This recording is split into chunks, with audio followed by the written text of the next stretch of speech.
The Raven by Edgar Allan Poe. Once upon a midnight dreary, while I pondered, weak and weary, over many a quaint and curious volume of forgotten lore. While I nodded, nearly napping, suddenly there came a tapping, as if someone gently rapping at my chamber door. "'Tis some visitor," I muttered, tapping at my chamber door. Only this, and nothing more. Distinctly I remember, it was in the bleak December, and each separate dying ember brought its ghost upon the floor. Eagerly I wished the morrow, vainly I had sought to borrow from my books surcease of sorrow, sorrow for the lost Lenore, nameless here, forevermore. And the silken, sad, uncertain rustling of each purple curtain thrilled me, filled me with fantastic terrors never felt before, so that now, to still the beating of my heart, I stood repeating, "'Tis some visitor entreating entrance at my chamber door, some late visitor entreating entry at my chamber door. That it is, and nothing more." Presently my soul grew stronger, hesitating then no longer. "Sir," said I, "or madam, truly your forgiveness I implore, but the fact is I was napping, and so gently you came rapping, and so faintly you came tapping at my chamber door, that I scarce was sure I heard you. Here I opened wide the door."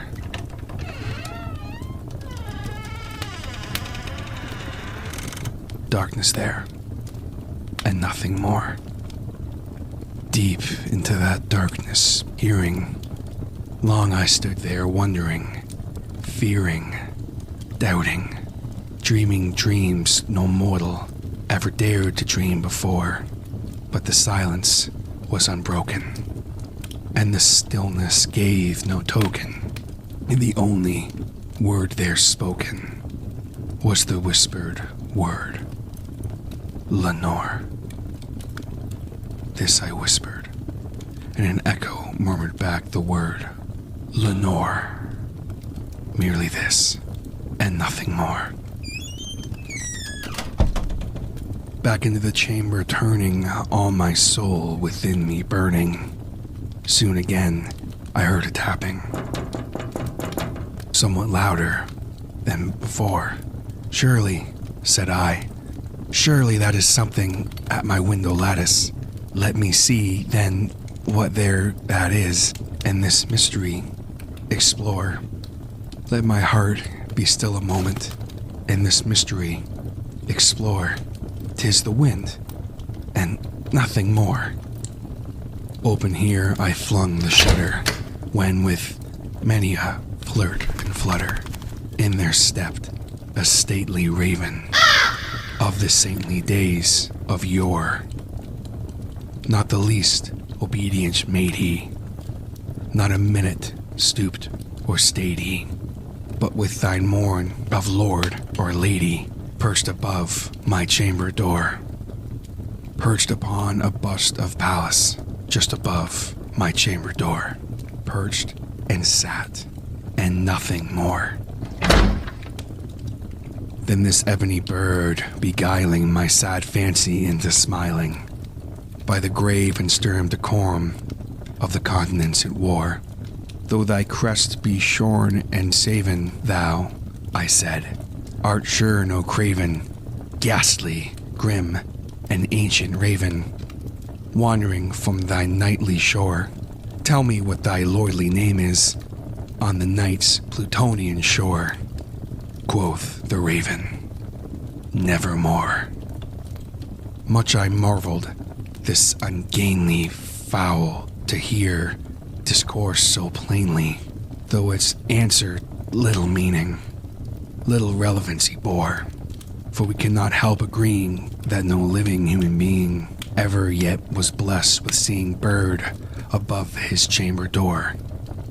Bird or beast upon the sculpted bust above his chamber door, with such name as Nevermore. But the raven, sitting lonely on the placid bust, spoke only that one word, as if his soul in that one word he did outpour. Nothing farther than he uttered, not a feather than he fluttered, till I scarcely more than muttered, other friends have flown before.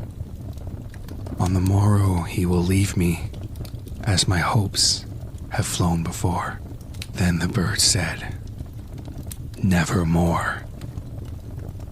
Startled at the stillness broken by reply so aptly spoken, doubtless, said I, what it utters is its only stock and store, caught from some unhappy master, whom unmerciful disaster followed fast and followed faster, till his songs one burden bore, till the dirges of his hope that melancholy burden bore, of nevermore.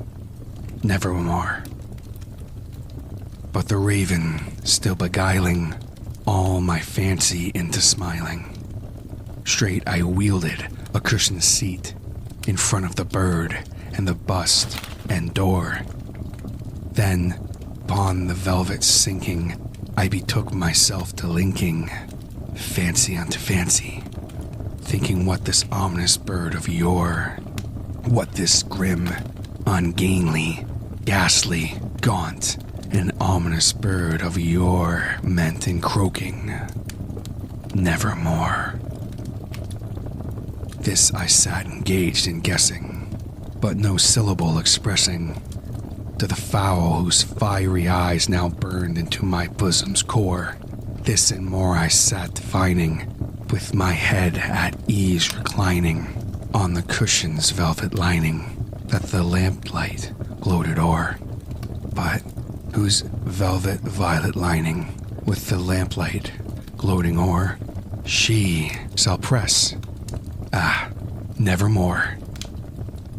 Then methought the air grew denser, perfume from an unseen censer swung by Sephram, whose footfalls tinkled on the tufted floor.